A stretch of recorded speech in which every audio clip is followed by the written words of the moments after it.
Now there's this is this new light thing I have. What do we think of it?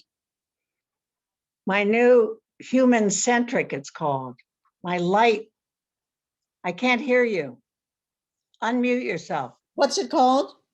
It's called a human centric. I'm not sure I like it. I'm not sure I don't like the human light better. Let's see.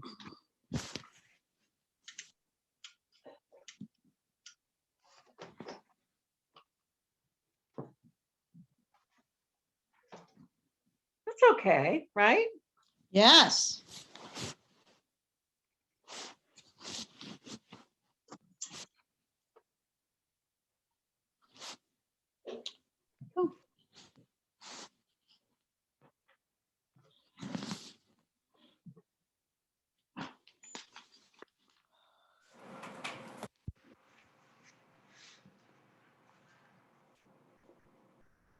Let's move the video.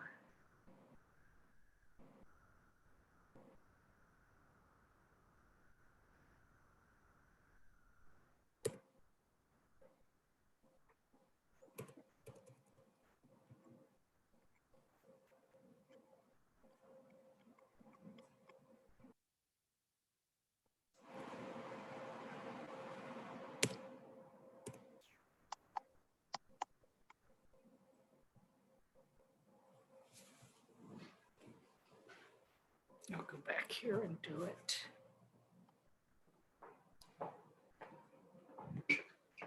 Okay, now I just have to make sure I can figure out how to exit full screen. And then I'm going to go down to here. Okay.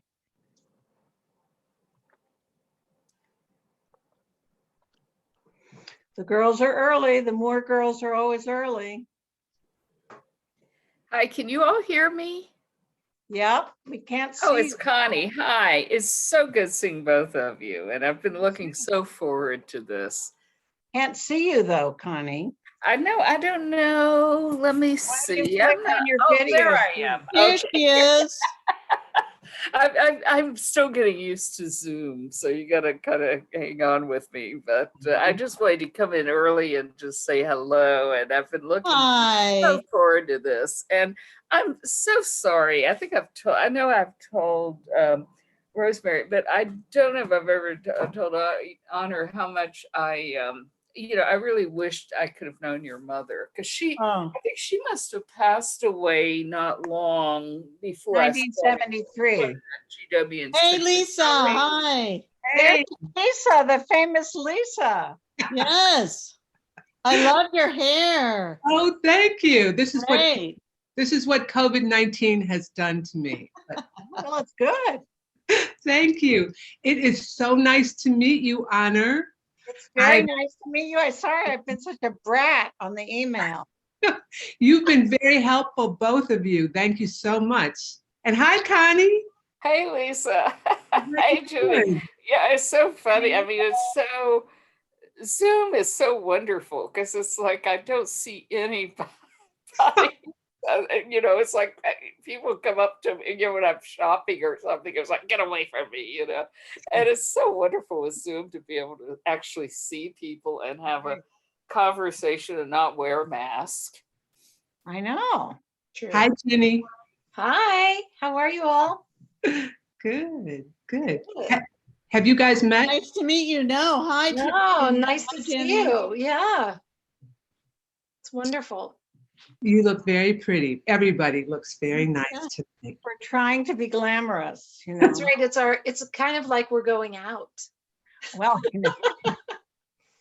Remember what that used to be like? I don't actually, Jenny. It's been so long. It's the secret. I read somewhere this woman was talking about getting ready, and she said, I put on my hard pants, meaning her non-stretch pants, that she'd only been wearing stretch pants ever since COVID. She said, well, I got all dressed up. I put on my hard pants. Wow. Yeah. Brene Brown says, at 6 o'clock, I take off my daytime pajamas and put on my nighttime pajamas.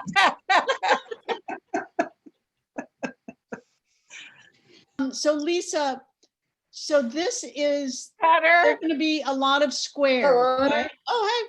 So I was wondering at the very, very, very end, whether there's a spillover time for people to say hi, or is that's just going to be too much? We are gonna end right at All 7:40. right. So this is the meeting, so we're gonna actually see everybody, or, The people, most of the audience will mute themselves and also turn off their camera. okay. So it won't be real distracting. Okay. Like, hi, Cutter. Hi, Lisa. Nice to see you. Nice to meet you. So Cutter, who's, Same. was that where we were reading in the frigid air? I remember the hot cup of tea very, very clearly. It was so freezing. It was a spring night, and it's a big Iowa nonfiction program tradition. Everybody's reading outside. It was like, I don't know, 20 degrees or something, and we read outside anyway. And Cutter was, I missed him by a class. I didn't get to have him in class, but I had all those people a year younger than him. So Yeah. I have and to he say, was though, it kind of remains figure. You were a kind of figure, famous. that reading, though, remains in my mind because it was so frigid. Yeah. It sounds very COVID. Yes. Yes. Well, Outdoor. Radke is teaching at the new school right now in my Oh, program. cool. And so That's I told great. students they're my grand students. That's wonderful. Yeah. Hi, Connie. Hey, how are you doing? I'm so sorry I've missed this year with you because I I'm know sorry we've too. had I'm sad. so much fun together, and you can find out how crazy I am. Everyone says you're so wonderful, and I thought, oh, you didn't get the Connie experience at GW, so but I'm hoping in the future sometime we'll meet again and I'm gonna find a way. know each other and all. Yeah. So Connie, are you under the weather? Oh no, I'm just lying back on my bed. I'm retired now, so I'm like just tired enough to do Like anything. outside the weather? I came back like I thought, well, I'll just lie here and relax and listen to the reading and stuff. And I would sit in the living room, but we have a very small apartment, and so I wanted to just like my husband's doing something else out there, and so I thought, well, I'll go back and just stretch out on the bed. I've spent too much time I though spent a lying. lot of time on bed. Have you guys been able to exercise and do things? Because I found myself, I'm normally very active, but I just spend all day, it seems, on the sofa or the bed or, not doing much now that I'm not working. Is that Louise Sagalin? Yes, it is. Hi, Rosemary. Hello. So nice Hi, to I'm see so you. glad you could attend. I'm so glad to be asked. You did know my mother a bit. I did know your mother. I knew her. I wouldn't say we were close friends, but we were friends, and I Right. thought she was wonderful. I really. Oh, They. and you they still really live in took her- DC? They took her too soon. Yes. Oh, yeah. Yeah. Well, at least she was to me. I thought she was great. I'm a close friend of Louise's daughter Rita in Park Slope. Oh. Well, Rita was on me this Good. afternoon. I said, I'm coming. I'm coming. Great to have you. She will be here. I think she's here. She may be here now. Yeah, we've got about 9 minutes to go. People always come at the last minute. It's so funny. Yeah, well, it's about 8. Hey, could somebody remind me what year did Jenny Moore die? What year? 1973. 73. So I guess she was alive. I started working at GW in the summer of 69, but I never met her. I mean, Faye, I met, and everyone said such wonderful things about her, but I'm so sorry I never got to meet her. I don't know if maybe she was ill, then maybe she had finished her classes then. And also She didn't start her classes till 71. Really? But I don't think I ever met her. Right, Rosie? She got back to Washington in the fall of 71. I don't know And when she started started. classes like that spring, so 72. Right. Oh, I'm surprised I didn't meet her, but Is the English department in the same place it always has been or not? no, we were in Stewart Hall then, Oh. and now we're in the academic center. Oh, okay. Although Very we're at grand, home the now. academic center. Mhm. What, Lisa? Although actually we're at home these days. Oh, teaching. right, exactly. Right, at home. We are. We are too, although there are noises about their in-person classes next fall, and the students are like, they're like, I half excited and half not excited. How do you feel about it? You know, I have to say that I know that I'm supposed to say that, of course, I want to get back to in-person classes, but you know, it's a commute to go down to the new school. So really, I have a lot more time, Mhm, yeah. you know, and I like that. And but you know, I miss knowing what their vibrations are. And on the other hand, you know, Hey, Deborah. hi, Deborah. We're here in Chicago with Koa and With Quincy. Rio Wonder, the newest Jenny's newest great granddaughter is named Rio Wonder. 1 day old. Oh, Wow. congratulations. Was she born? What's her birthday? Same March as Marion. 3rd. March 3rd, Marion's 3rd. birthday. Yeah. So you can say she was born. You can say she was born yesterday. That was my husband's joke, not mine. Oh, Adelia, you're in Arizona? There's a sister. Utter, I just loved your book. I loved your book. Thank you. It kept me company walking around Prospect Park in the pandemic. Oh, that's so great to hear. I miss Prospect Park. Oh, Well, I'm glad. I'm glad. it was so surprising. I thought, what? And then I was like, what? And then how you did it, I don't know. Me neither. Me neither. So that makes two of us. Right. I have to read it now. Yes. I'm excited. Oh, good. Good. Let me know what you think. Oh, I will. I'll become your fan. Then everything will, you'll regret it. You'll become doubt part it. of the gang. I should point out to all of you, just so you know, that this room is not private and students are coming in, just so you know. All right, so we should stop being, you know, talking. Oh, no, you can talk, just, No, we should talk. Yeah. So we're open for business, in other words. mhm. Here's Rosemary, where are you in the birth order? Number 4. You're number 4. Okay. I'm going to talk about that. Kind of in the middle, since there are 9. Yes. And Adelia is number 3. Okay.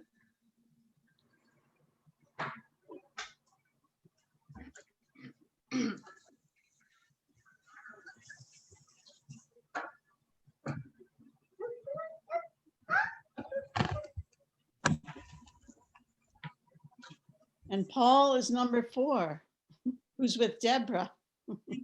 He's Oh, number is 2. I mean, number 2. What did I say? 4. 4. 2. I think so. Hi, Koa. Hey, guys.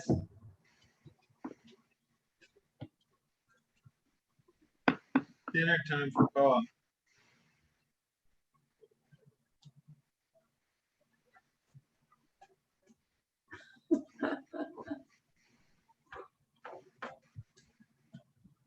Cool, those are your great aunts.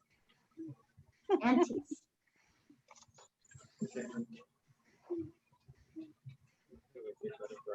Auntie.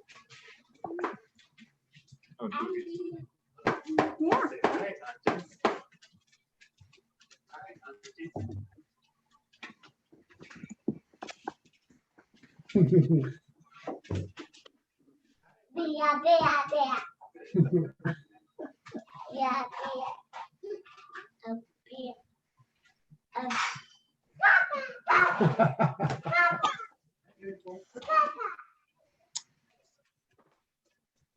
Hello, Faye Moskowitz. Hi, Faye. Hi, Faye.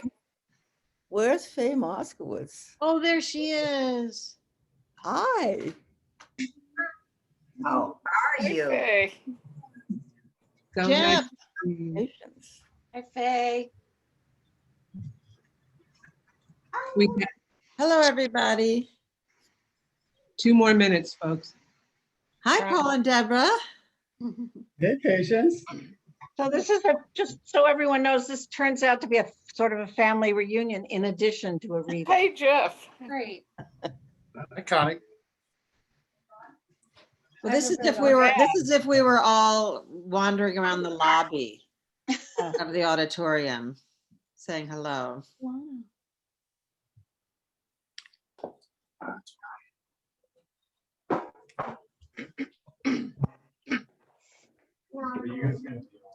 No, no, no, no.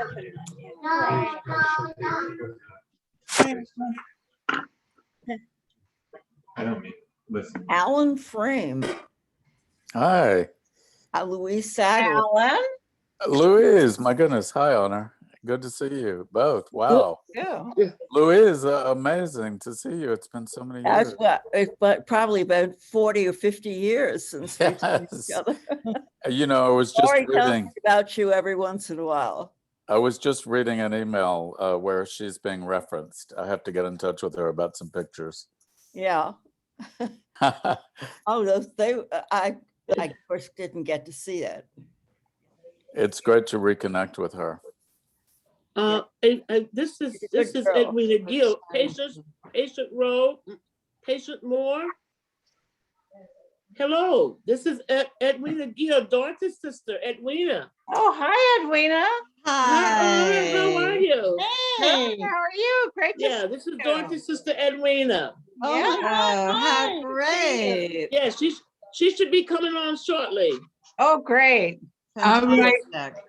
Hello, everybody. Patience, how are you? I'm Oh, well, thanks. This is my son, Theo. Okay.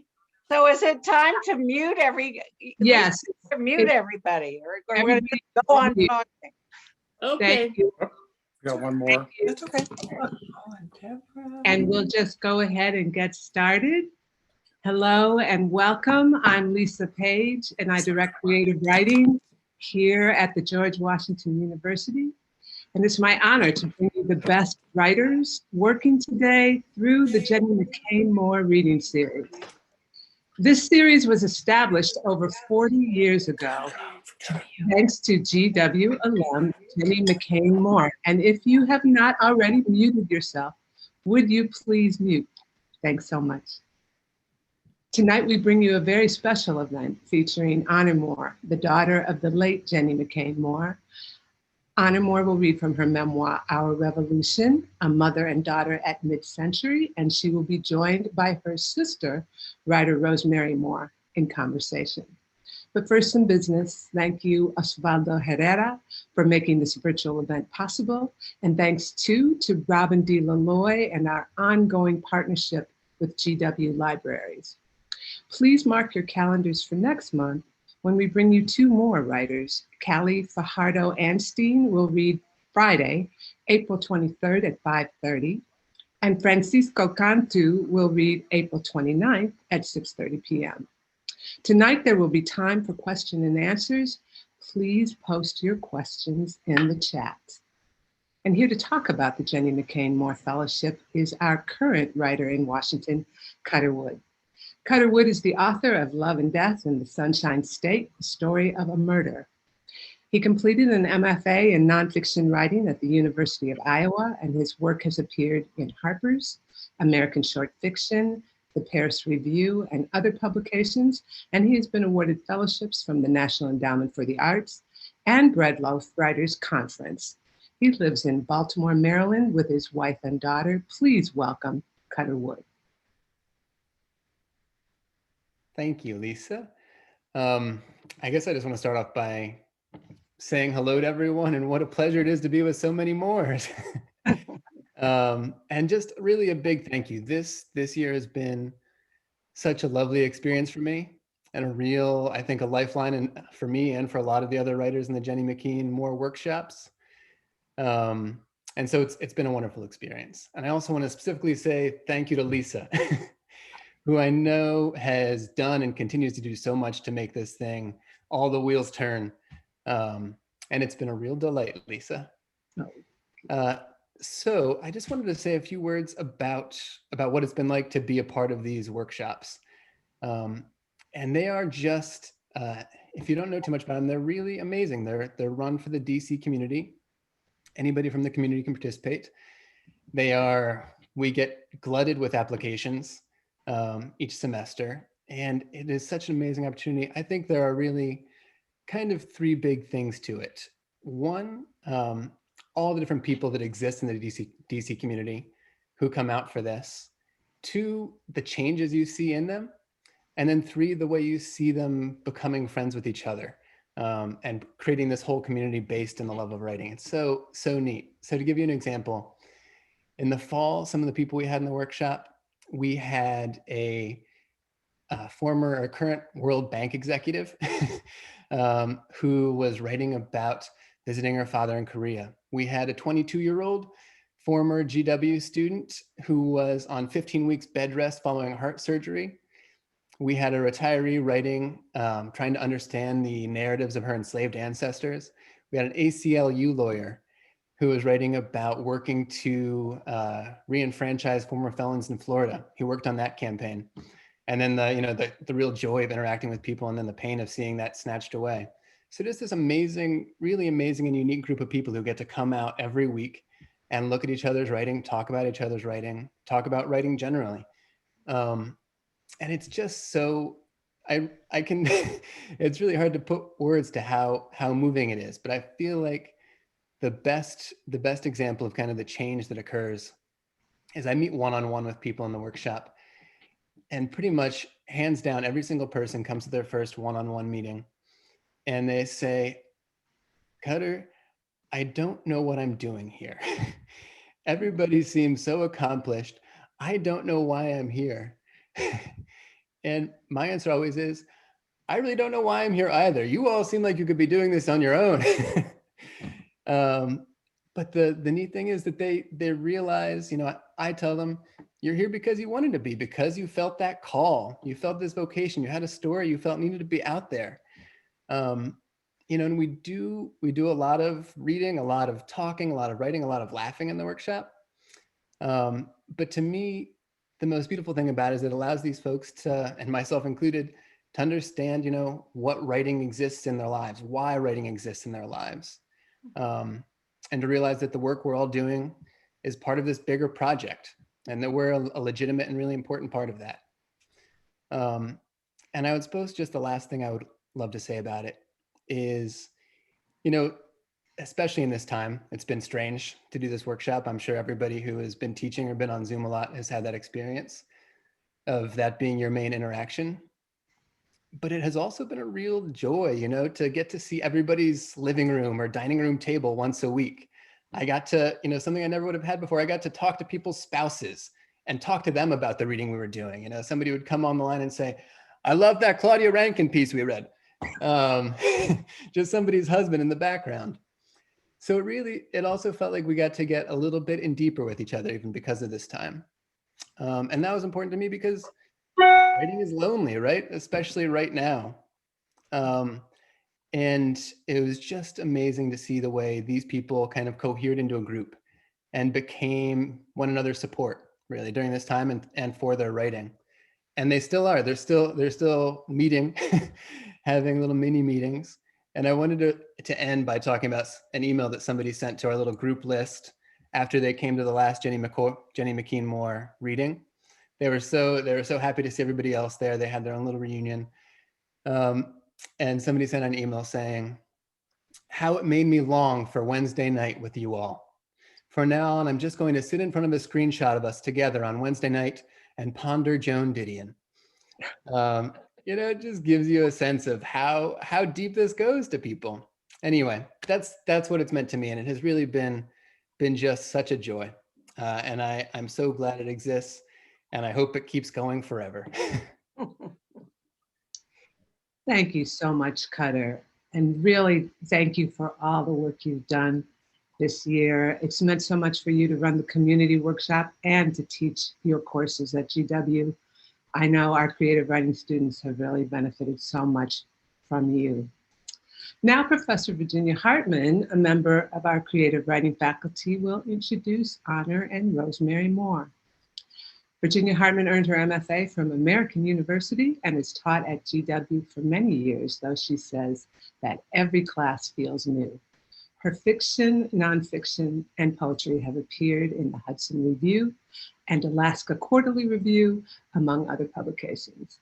Her stories have been shortlisted for the New Letter Prize and the Dana Awards. And she has a novel coming out in 2022 from Gallery Simon & Schuster, but it doesn't have a title yet, so stay tuned. Please welcome Virginia Hartman. Thank you, Lisa. I'm very pleased tonight to have the chance to introduce two of the daughters of Jenny McCain Moore. Both Rosemary and Honor Moore are here with us tonight and will be part of the evening, especially in the conversation that follows Honor's reading from her memoir, Our Revolution, A Mother and Daughter at Mid-Century. So let me first introduce Rosemary, who, like her sister, is also a writer. She has written plays that have been produced in many New York City venues, and her fiction has appeared in New Observations and Bomb magazine. She's taught writing at Rutgers and is an associate artist at the New Georges Theater Project. She's had fellowships at Breadloaf and at the Virginia Center for the Creative Arts, and currently she teaches a popular creative writing series via Zoom.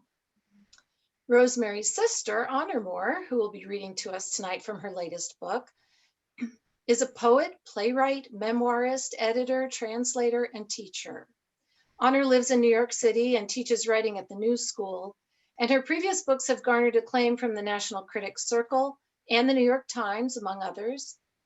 In this new memoir, Our Revolution, A Mother and Daughter at Mid-Century, she explores the life of her mother, Jenny McCain Moore, who lived a remarkable life, left this world too young, and whose gift continues to encourage young writers through this reading series and through the Jenny McCain Moore Writer in Residence program here at GW, as you just heard from Cutter. Writing about your mother is hard. Try it sometime if you don't believe me. I've tried it. And I found that language often fails to describe a relationship where one's own cell membranes seem to be entangled with the person I'm trying to describe. But Honor Moore has done it, and done it well, drawing from the writings of her mother and intertwining them with her own words, her own life story, in a way that's both honest and fluid. It's a rich tapestry, her mother's life woven through this book, her mother's words transcribed, but also interpreted through the daughter's lens, continually asking the question, who were you? Who were you to me, but also, who were you out in the world? Who were you to yourself?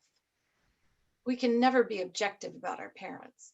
And yet, Honor is able to do this act of interpretation so that we can have a portrait of this remarkable woman.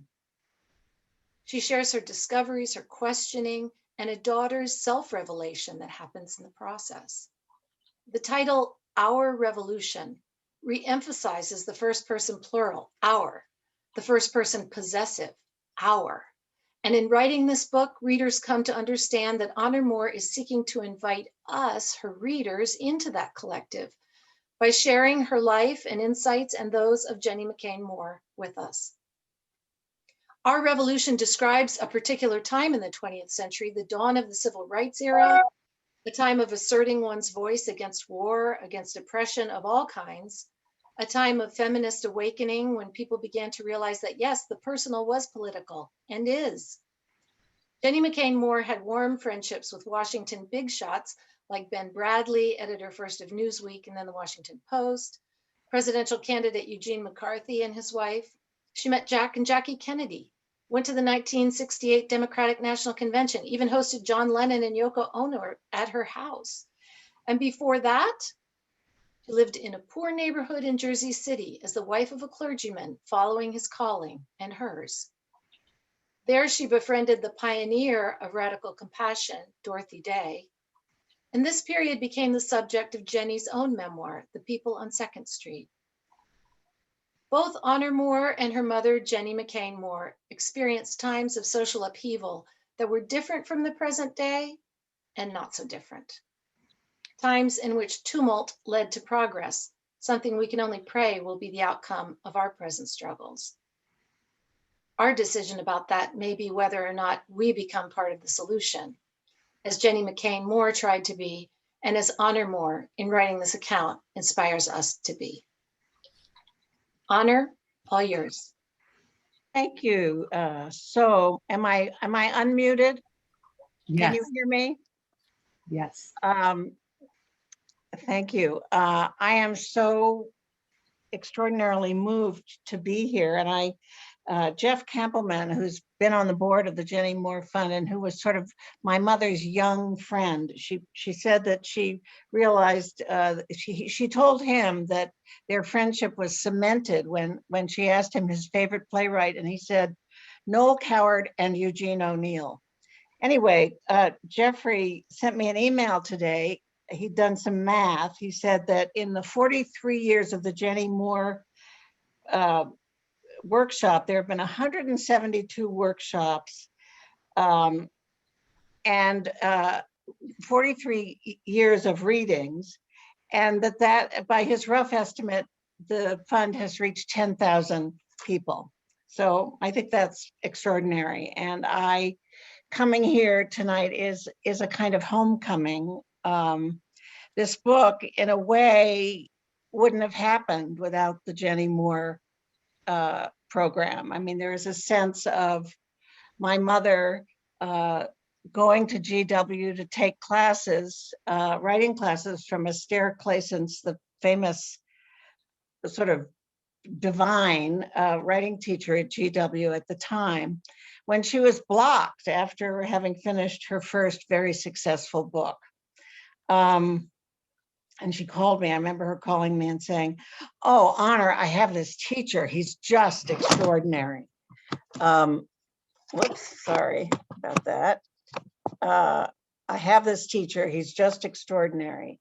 And anyway, I'm going to read to you two shortish sections. And since Ginny has sort of outlined my mother's life, I'm going to skip that part. And except to say that she was born into privilege, and the first scene takes place in Pride's Crossing, Massachusetts. Yes, there is such a place. I am picturing my mother as a girl of 12, sitting at her desk. There is a sheet of blank paper, a bottle of ink, and she is bent over the paper holding her pen. Ink, she writes, is the most splendid thing to use with a pen on paper. On the floor or on the table, it's wicked. On the tablecloth, it's worse. Mostly, it's better to keep it in a bottle. It may be better to keep the ink in the bottle, but today she will not. She is holding a pen and she believes herself a poet. I had no idea. Only a decade after her death did I take a look at the loose-leaf notebook of the poems she and her siblings had written as children.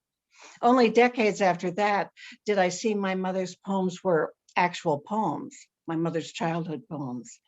When my first poem was accepted for publication, she complimented me again and again, but she never told me she'd written poems as a child. Did she even remember? I want to imagine how she feels as she writes. A fresh page on the small desk, the pen in her hand. I think of her dreaming and seeing green hills, and all the hills she sees are thick with trees. But because today she is a poet, she believes it is her privilege and her task to alter what she sees. So she strips the trees away. You can't see the forest for the trees, makes one hill bare, unprotected, a blank, and writes a first line.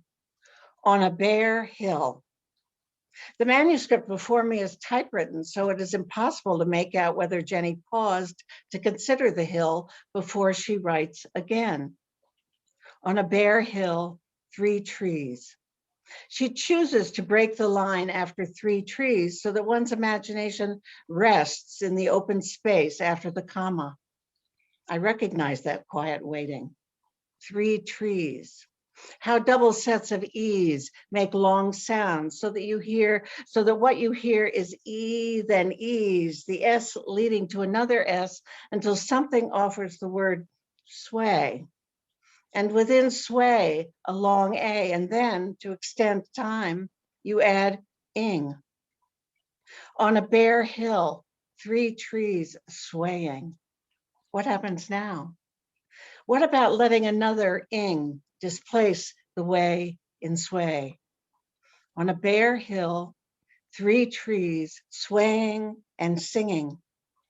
Now the trees have nearly come to life, as each time she writes a poem, she herself comes to life.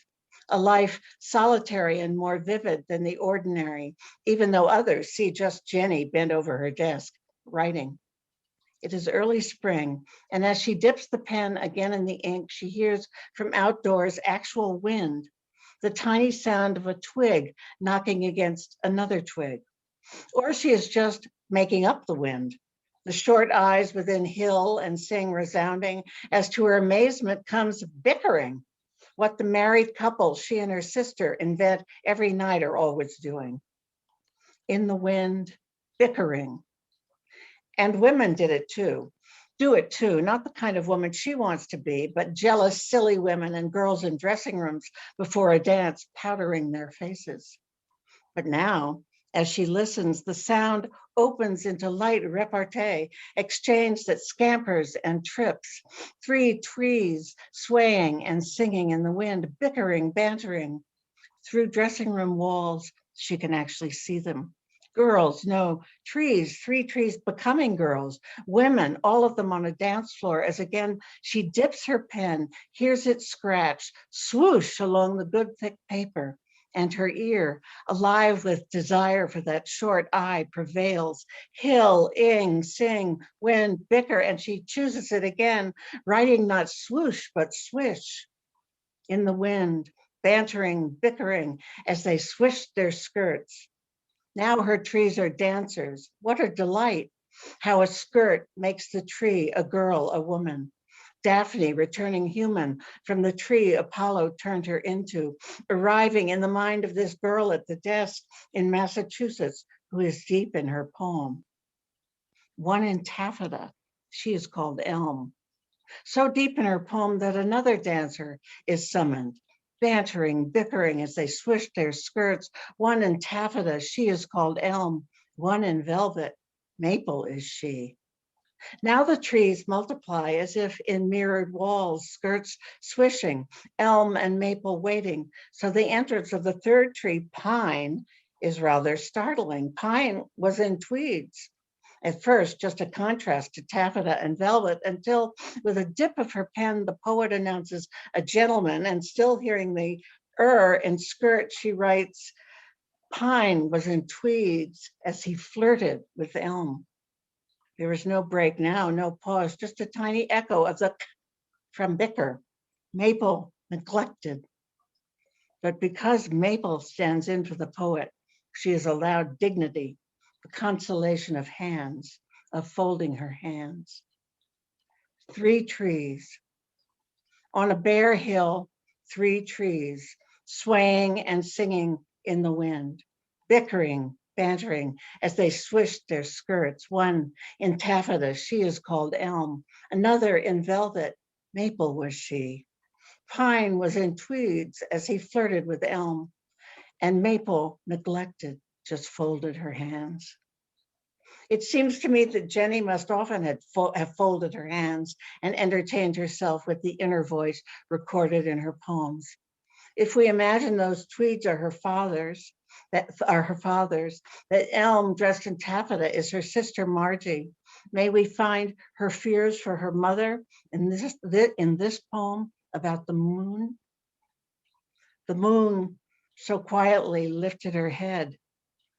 that no one saw her rise from the dead.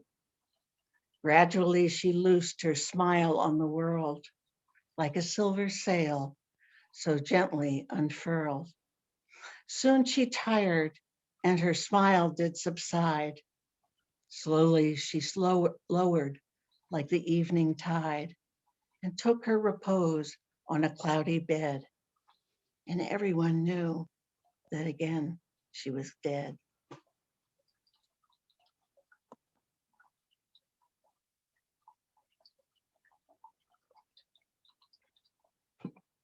So I also forgot to say that this is actually the launch of the paperback of Our Revolution, but it's also the launch of Jenny's latest grandchild, born, I believe, yesterday, whose name is Rio Wonder. So welcome, Rio Wonder. Welcome, paperback of Our Revolution. So you're going to jump here like 50 years or 55 years. And we come to 1960, well, first, sort of 1965, but first what happens is that Jenny reads The Feminine Mystique. And then in 1964, 63-4, they moved to Washington. And then in 1968, her book, The People on Second Street, is published. Now that's very fast. 4 years between making a major move and a book actually being published. So I thought I would go a little into, again, a little into her writing, but from a different kind of angle. Because now she's the mother of 9 children. The youngest has turned about 3 or 4. She's just moved to Washington. When 5 bishops laid their hands on her husband's head, he was brought into the apostolic succession, which Jesus Christ had initiated in exactly this way, had initiated by consecrating St. Peter in the very same ritual. Mystique was the word my mother came up with to characterize my father's new status. But in what mystique did his wife participate? A clergy wife, she'd written, must figure out what God wants her to do. Would God keep Jenny Moore from becoming a sherry-serving bishop's lady? In July in the Adirondacks, she began writing the book by hand, my sister Adelia typing the first pages. Back in DC in early August, they moved into 3400 Newark Street, some furniture too big for the house, so put it in storage, wild when they walk in and ask you where it goes. For the first time, she was keeping a diary at home.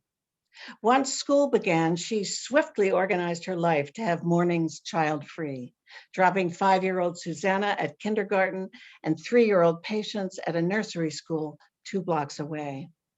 Their neighbors, the Dudmans, were out at work all day, their 2 daughters at school. She could write in their guest room. For the first time in almost 20 years, she had time alone. And for the first time since abandoning fiction at Barnard, she was undertaking a narrative. Not the improvisation of scrapbook or letter, but an actual book. From her drafts, it seems she barely hesitated. In that vertical hand, she covered page after page of a yellow legal pad. She used a pentel, a new kind of felt-tip pen she adored. Did her seeming ease carry over from writing letters, or was it beginner's luck? I'm envious. I'm 9 days into 3 weeks at a writer's residency where I'm working on this book, and I'm finding myself inarticulate on the page and frustrated. That afternoon, I have a tea with another writer. She is working very well, she tells me. This is her first book and her first residency, her first time free of her full-time job and 2 teenage children. I can't believe how deep I'm able to go, she tells me. What innocence, as it was for my mother in the Dudman's guest room. Her solitude itself is a victory. In letters and her diary, my mother didn't reveal much. I am working on the book, she wrote to me. Where's her advice? I am, as usual, trying to wrest conversation from what my mother left behind. I remember the phrase in the diary she kept on the trip we took to Europe when I was 14. Tried to cross terrifying, slippery places.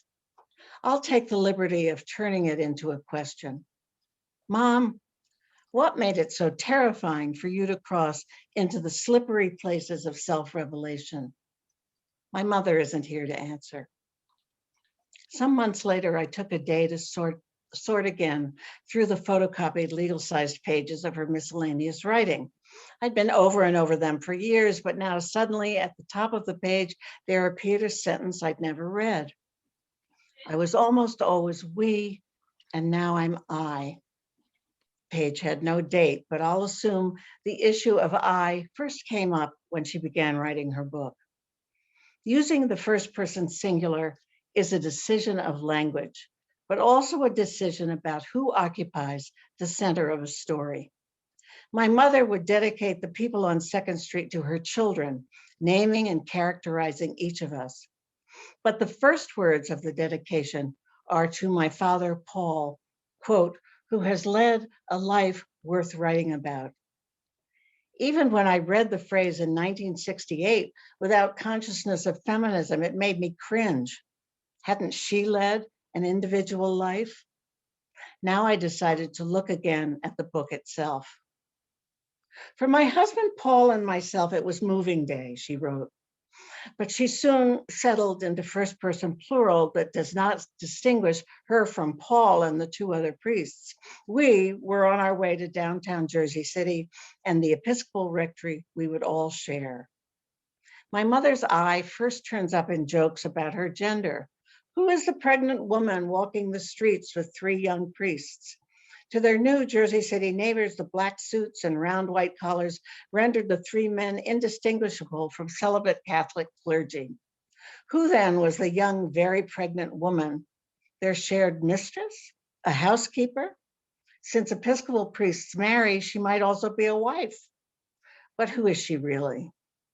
Just a few pages later, when I am about to conclude that Jenny's eye, then describing the kitchen wallpaper, will let on nothing about her inner life, I find this, which I now read in a new way. I was in that cast a glazed eye at the world mood of late pregnancy, when internal focus suffuses any purposeful action with a female vagueness. She's just weeks from the birth of her 4th child, my sister Rosemary, in a Jersey City hospital. Suddenly I have it. Pregnant, she is emphatically herself and she's revealed something else, that during years of childbearing, pregnancy had given her a habit of internal focus that engaged and preoccupied her. The feeling was physical as riding horses in childhood, performing arabesques on a moving bicycle, which she did, or studying to the point of exhaustion at Barnard.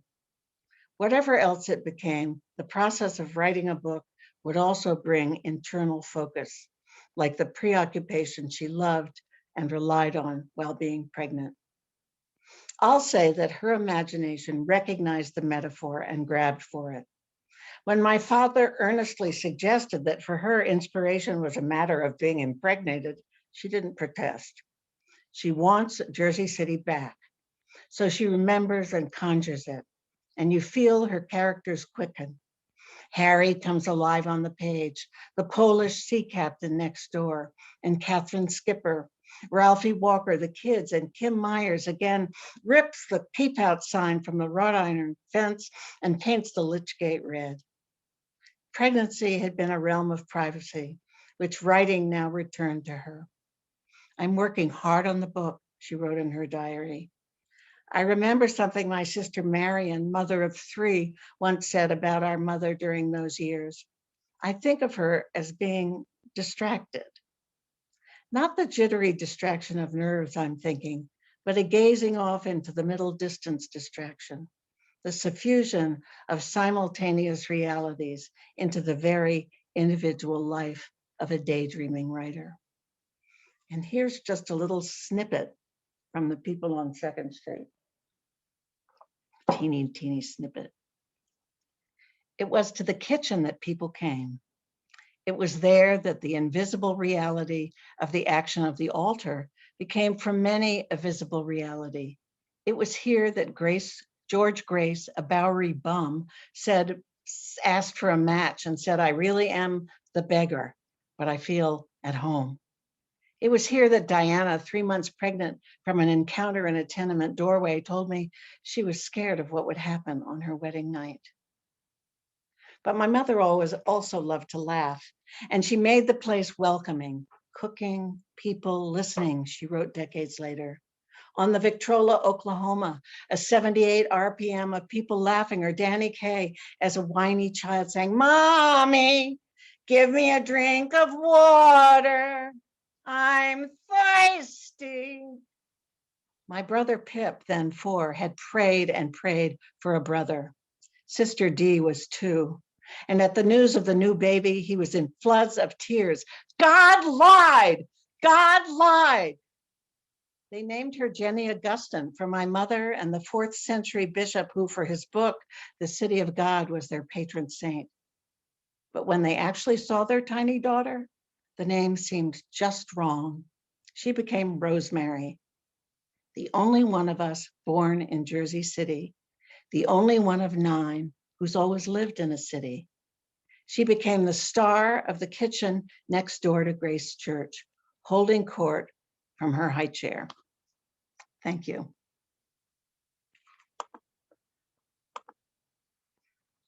Thank you.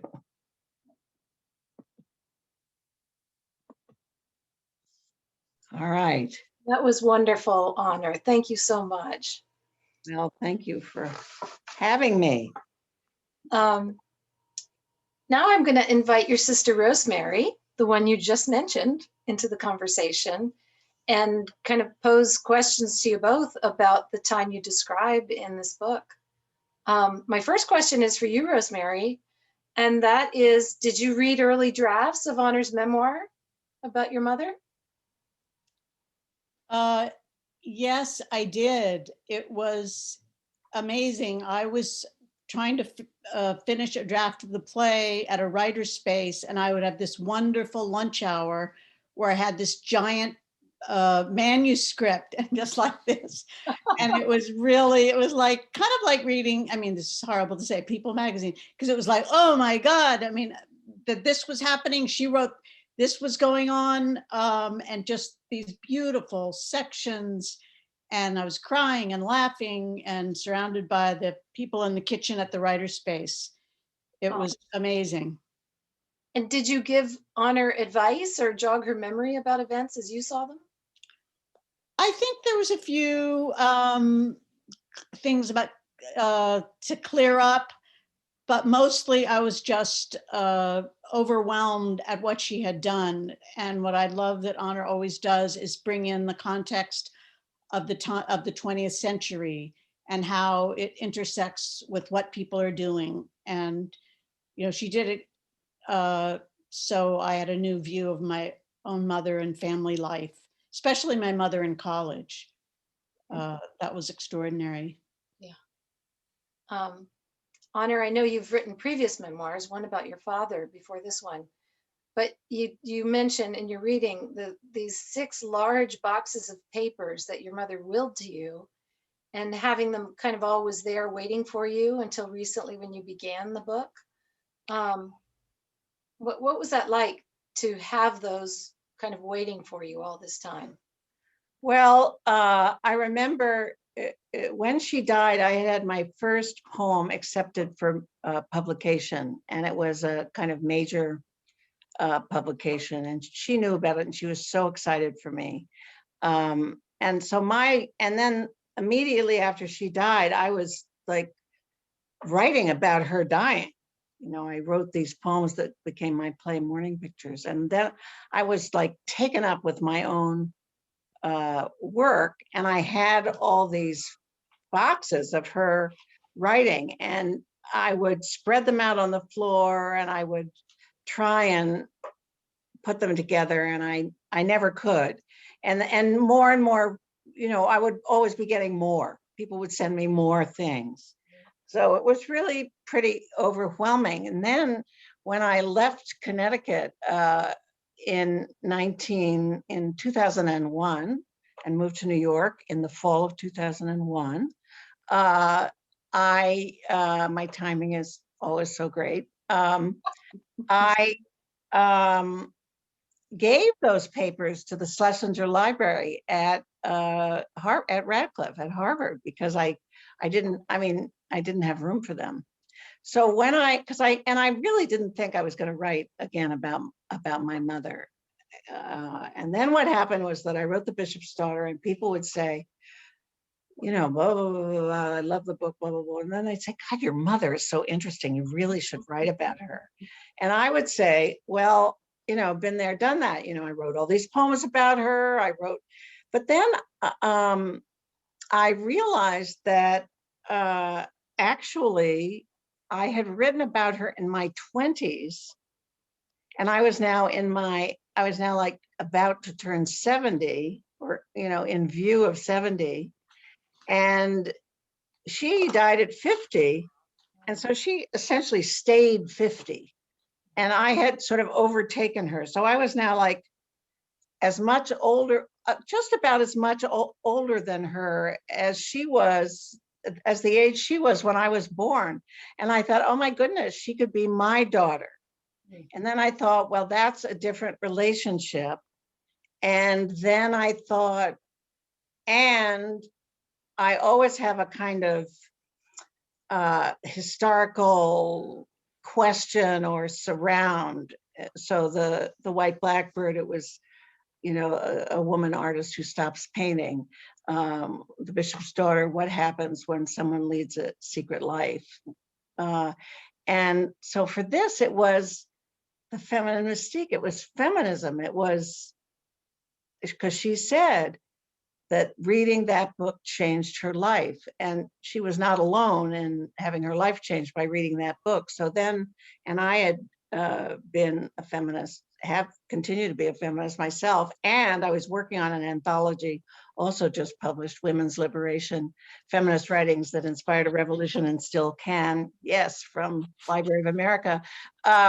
So I was rereading all those texts, and I had this kind of surge of energy, and very quickly she stopped being sort of my tragically died too early, had terrible times at the end of her life mother, and became this extraordinary child and young woman and writer.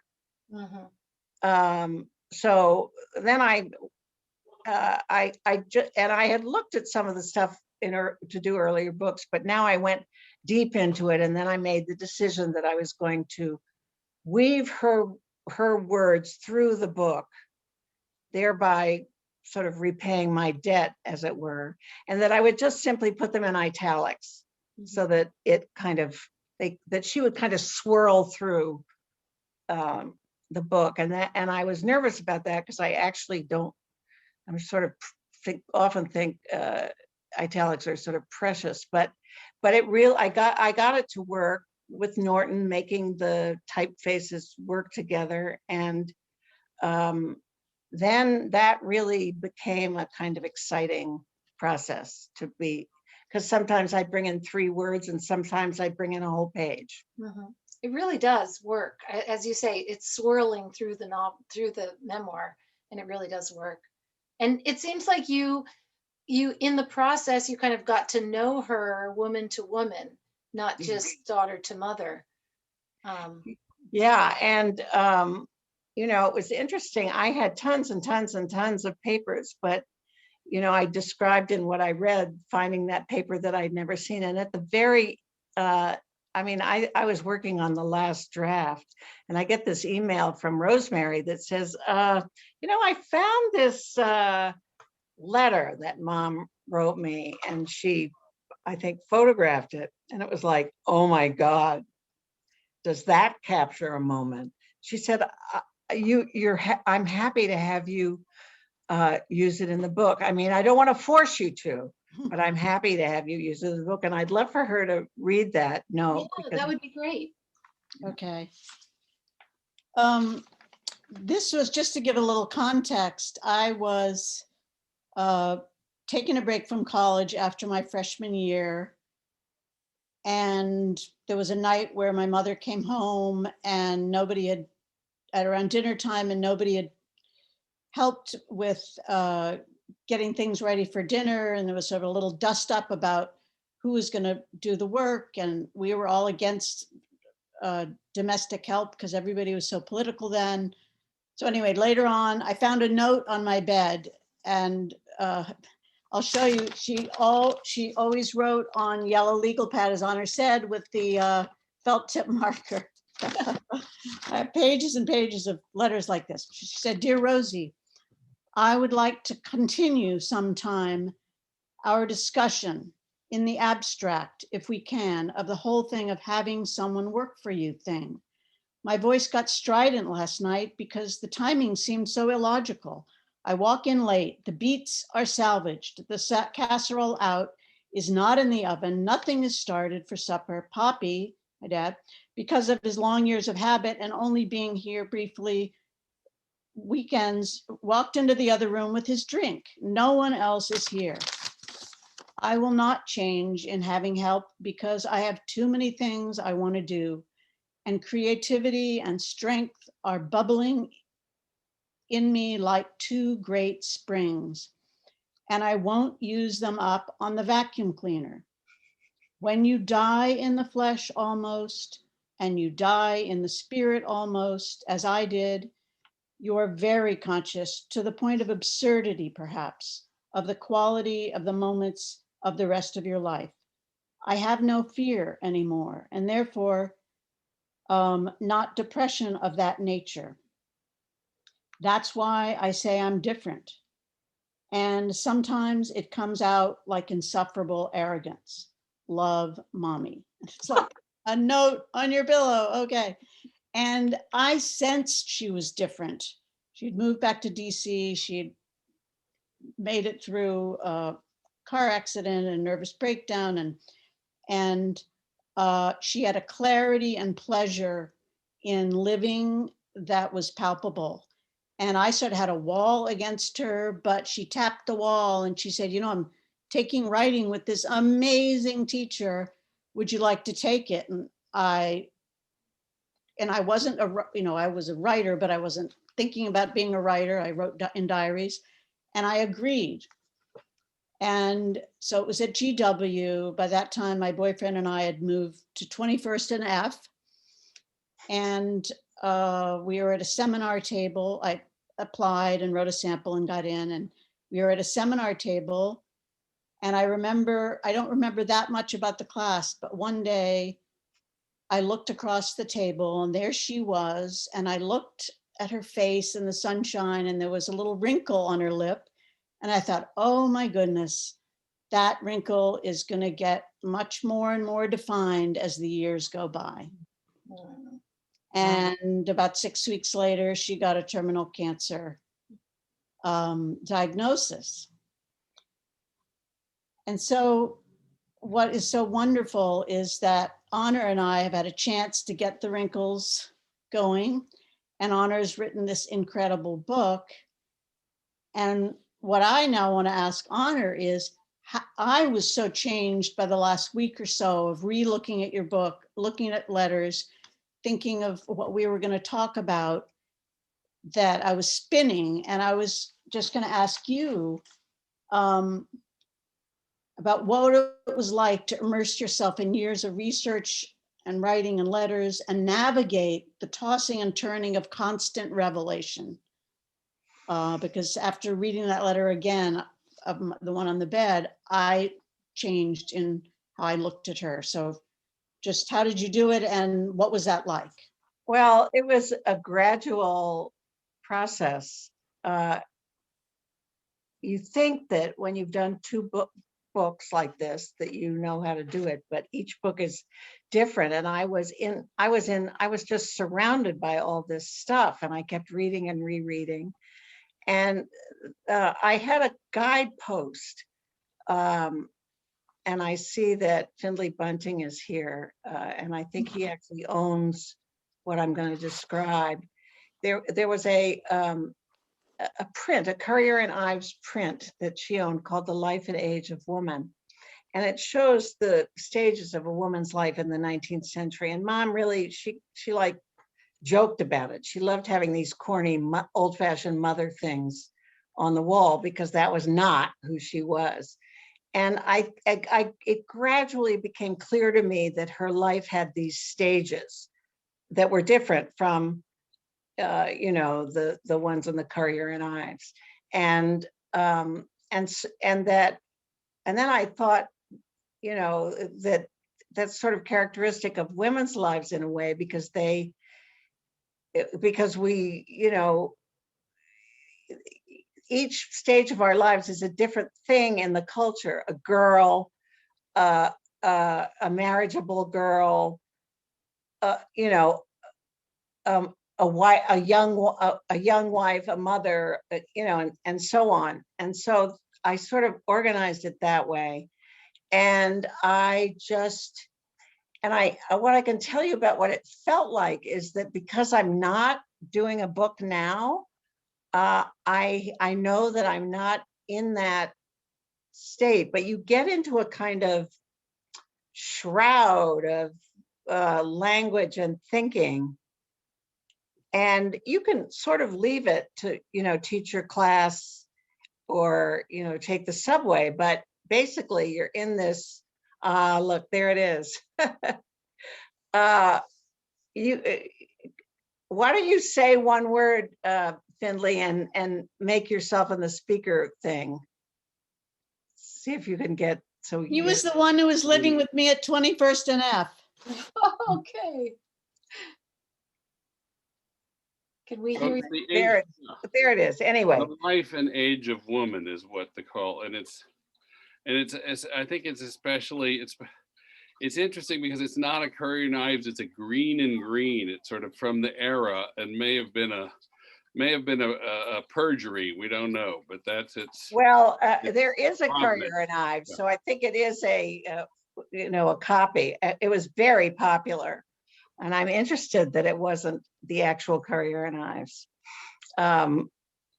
Anyway, so I had that idea of the stages of her life, and then I also had this idea of being in a shroud, and then I also had Radcliffe, you know, the Schlesinger. I said, guess what, guys, you have to send me Xeroxes of all those papers I've given you. So I get these boxes of papers from Radcliffe, and then I'd go up there and go through my own papers in this library. Anyway, it was sort of a thrilling mess. It was the chaos was a little like growing up in our house, you know, firm direction, but a lot of stuff going on. It's impossible to escape chaos when you have 9 kids in your family, right?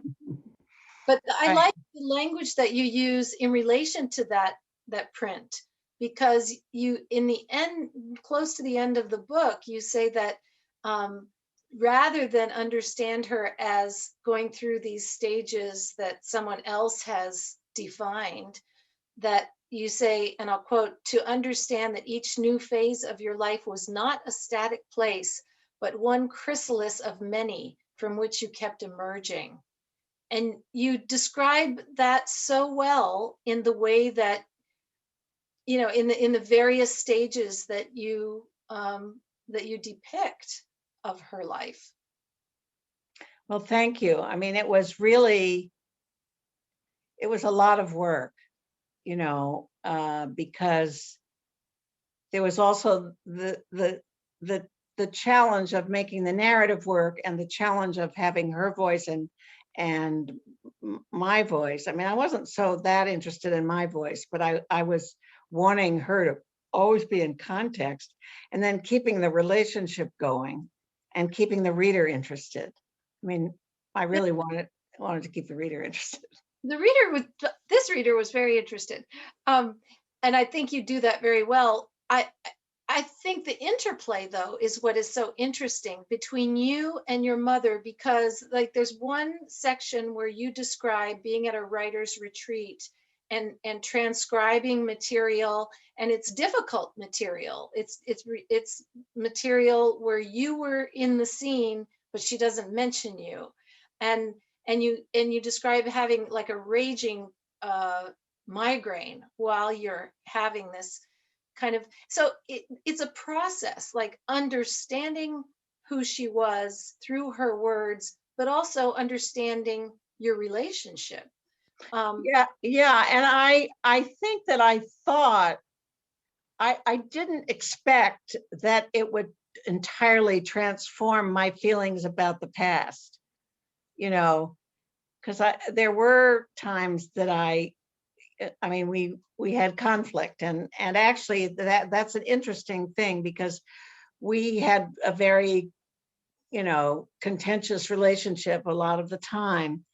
And after she died, my father, he said to me once, he said, I just don't understand why you're still so sad about Jenny's death, because you didn't have a very good relationship. And I, of course, I got angry, but I also sort of doubted my own reality. And then when I was doing this book in my own papers, I found the actual reconciliation documented in our letters.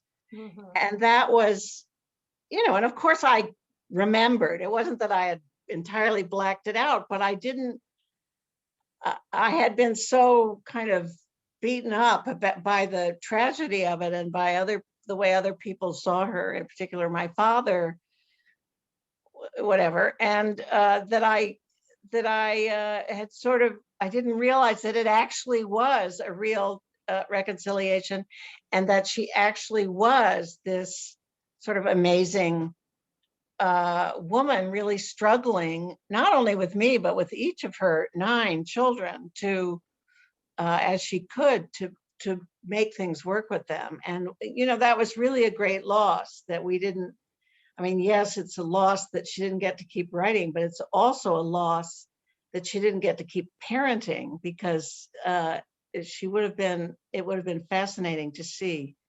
how she would help. She had a way of helping us. Yeah. For the students who are watching her, who are interested in writing memoir, what can you tell them about gathering the courage to write with the kind of honesty that, you know, you use, you know, things that are difficult, and talk about yourself in difficult moments? How can you advise them about honesty in writing memoir? Well, I think that you don't have a story if you're not honest. So that said, I think the first time you do it, you write at the deepest depth of your honesty that you can. And then you figure out if there are things that you need to dial back for whatever reason. Not that you would censor yourself, but you would maybe adjust certain things. I mean, people say, you know, that I'm so honest and but you know, I'm actually quite a discreet writer. You know, I only use what I need for the story, and I do not disclose just for the sake of, you know, being honest. You know, except that I think I take literature very seriously, and I think it is a sort of task that we all have as writers to keep revealing what the human condition is. And the more writers, you know, that come into literature, you know, I mean, one of the great things that's happened in the years since my mother's death have been MFA programs, and the writing literary community, American literary community, becoming much more of a democracy with a greater variety of voices. And I think whoever we are, it's our responsibility that we're engaged in revealing more about the human condition and about how we can be together. So. Now, Rosemary, were there ever moments where you were reading an anecdote in the book and thought, that's not how it happened. You know how siblings talk to each other and they remember things differently? That Well, ever- I think that what struck me is, especially when I was getting, around the time of what I read before, I'm in the middles. So everything that you know is hearsay. You're in the next room. You're not sort of in the inside scoop. So to read a letter that Honor wrote my mother and what my mother wrote her, I was like, holy moly, I can't believe she told you that. And so sort of layers came through. And so that was a really big thing. And I think the other thing Honor was saying about how our mother helped us, there was sort of an electricity and fever that I think Honor has through the book that I have, which is this fever for literature. And I remember Honor was at college and my sister Adelia had an amazing English teacher, and my mother and Adelia would be talking about Faulkner the way some people talk about the New York Yankees at such a height of excitement. And in 1966 or something, she said, oh, you might want to look at this New Yorker. There's a writer named Truman Capote who wrote In Cold Blood. So it didn't matter that I was 14. What mattered was this passion for literature that was good. And that's sort of what served me and what I have as a writer and teacher. That's great. I think we have a few minutes so that we can entertain questions from the listeners. You can either type them into the chat, or I think there's a way for you to raise your hand and unmute yourselves and ask questions as well. I always leave a little bit of silence for the first person to be brave and ask a question. I know I have people who want to chat with Honor and Rosemary. Okay, Susanna? You need to unmute yourself. There you go. Okay, yeah, that was wonderful, Honor. And so broad, such a broad, I love the going into the actual making of a poem is a really wonderful thing. And to get into the imagination and the sort of personal reality of your mother, especially of any person. I just, I wanted to bring up that that's a generation of women who really were coming into their maturity and raising their families and being married and being a part of the world right after World War II, and where actually feminist ideas were in abeyance, and there was almost like a setback, and also of a class that Jackie Kennedy was a member of. Maybe that's not exactly right, but there was, as you said, privilege and a sense even of obligation because of privilege, but without that, the backing of a strong movement at that particular moment until Betty Friedan's book came out. I wondered if you just had any thoughts about that. Well, I'm always, students and younger people are always stunned by, that you couldn't get a credit card in your own name, that you couldn't take out a mortgage in your own name, a lot of this is in the introduction and in the feminism book, the women's liberation book, that, you couldn't get a job where you had to lift more than 10 pounds. Meanwhile, you're carrying your kids around who are, weigh twice that much. It was really a different time. And I also say to students, I could read every book by a woman that came out. There were so few books by women, right, that you could read all of them. So, there has been a massive change. And so, I just remember her saying, and I remember she called her sister-in-law my aunt, and she said, she had a way of not saying hello before she started talking on the phone. You've got to read this book, and a whole generation of particularly privileged white women, were changed by that book because they had been sort of they had perhaps worked outside the home during the war, but then the guys came home and they were all back in the kitchen. And not only were they back in the kitchen, they were back in the beautifully designed kitchen, to make them happy in the kitchen. So, really Our Revolution title, it's the revolution in each of our lives, the revolution in our relationship, and also our revolution, depending on, the older generation's feminism is a little different from the younger generations. It's a revolutionary time, and that's threaded through the book. And it was always, I remember she was furious. She called me up one day and she said, I talked to Ben Bradley and he was asking me, who should get the Pulitzer for column writing. And I said, of course, Mary McGrory. And he said, but she's a woman. Right. She did eventually get it 5 years later, but it was like, what?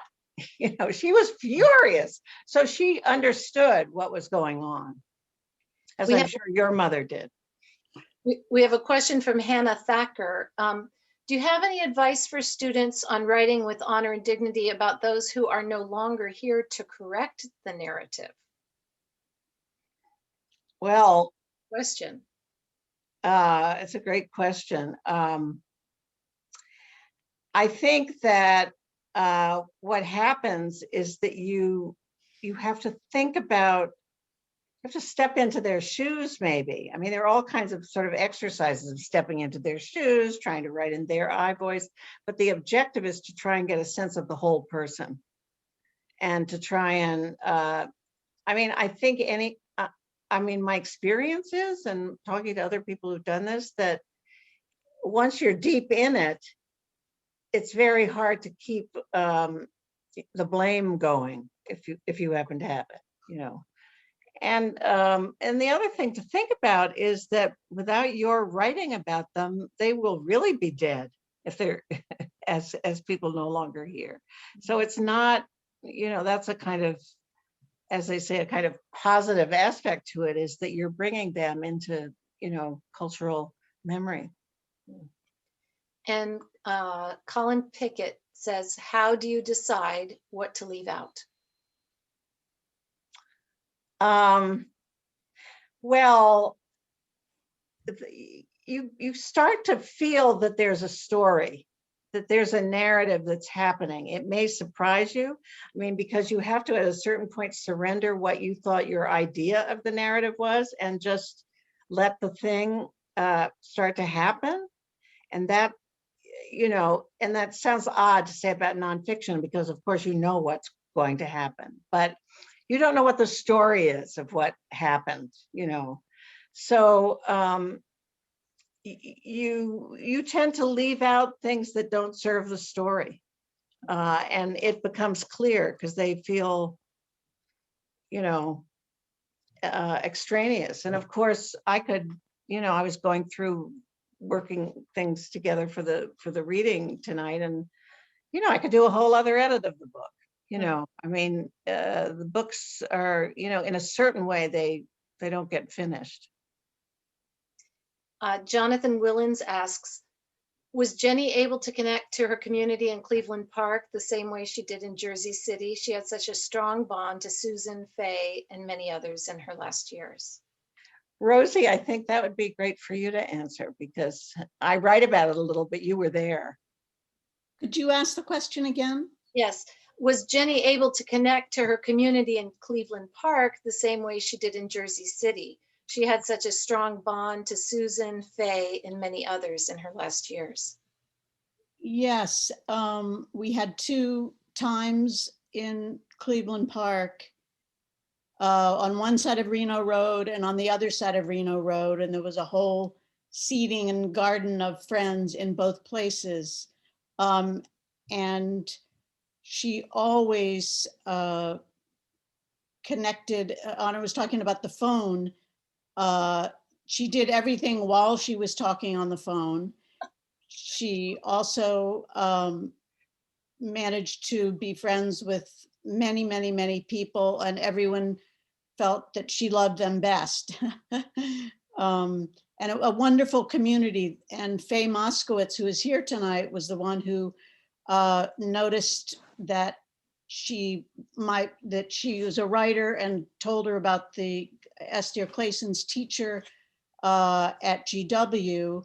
And so that was the kind of isolation that was broken. So that's one of the reasons I think that on her deathbed, she said, I want to leave the bequest to help the teaching and learning of creative writing, because she herself had come to DC again and been brought into the community and shown things. So And I also want to, and Sue Willens is here too. I want to add to that, that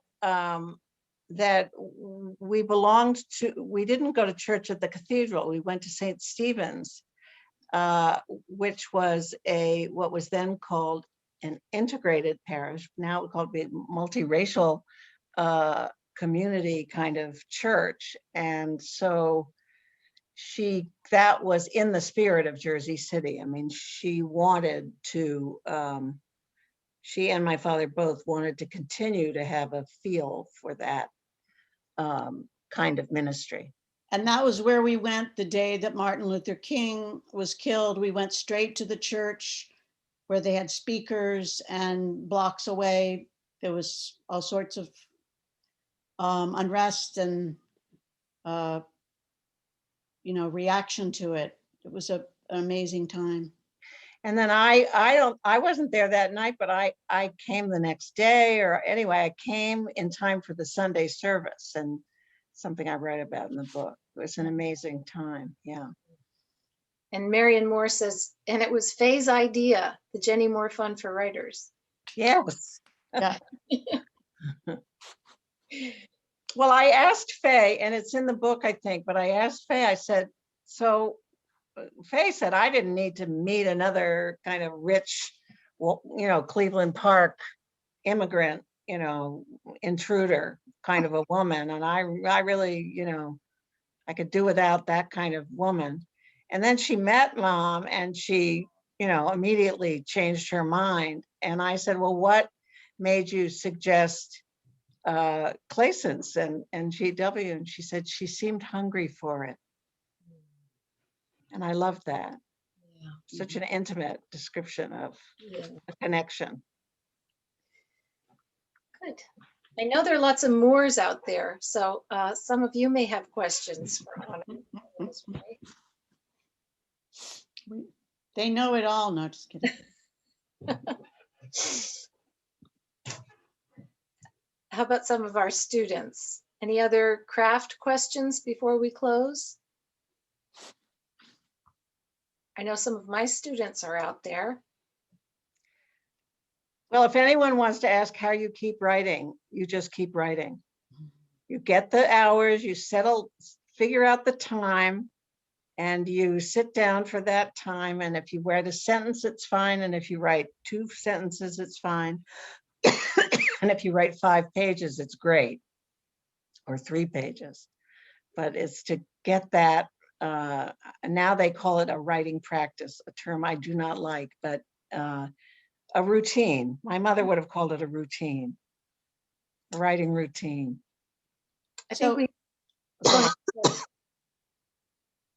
I think we have time for one more question. Alan asks, who were Jenny's favorite writers? Well, Muriel James Spark. Agee. What? I said Muriel Spark. James Agee. Okay. She sent me a copy of Let Us Now Praise Famous Men when I was away from home, and it was the way I thought I could be a writer, the plain language and the sort of social conscience and interdisciplinary. That was it.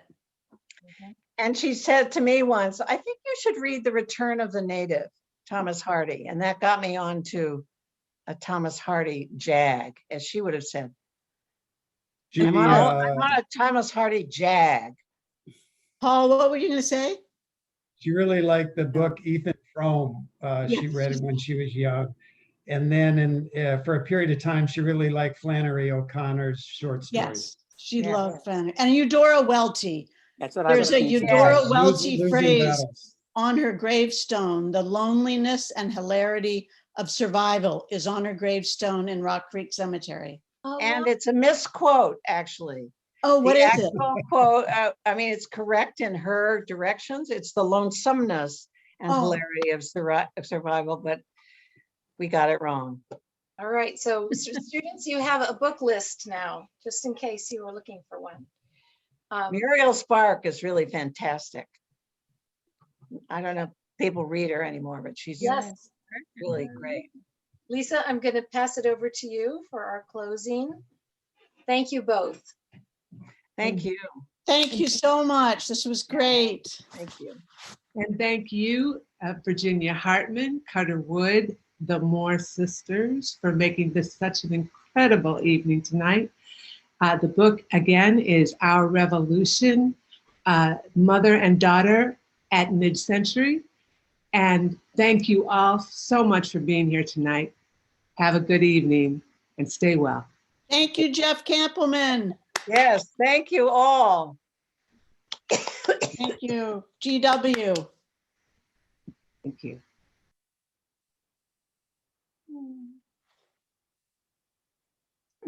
What's the family gonna say? It's like the leaves falling off trees. It's so adorable. Rachel, dress it up. Dorothy, I can't believe that you're here. Thank you for being here. Oh, it is so wonderful to be here, Patience. I think Dorothy, it's probably been did you get your books? probably 52 Yes, I years did. since I saw did. you. Okay, good. I Good, I'm did get glad. the book. It's so good. I'm Patience. glad. I didn't need for you to say that. I just wanted to make sure you got it, but I'm Yes, glad I you liked did. it. Thank Yes. you. So Hey, probably that's Gloria too. over 50 Yes. years since I've seen you, Dorothy. You look Nice fantastic. seeing you.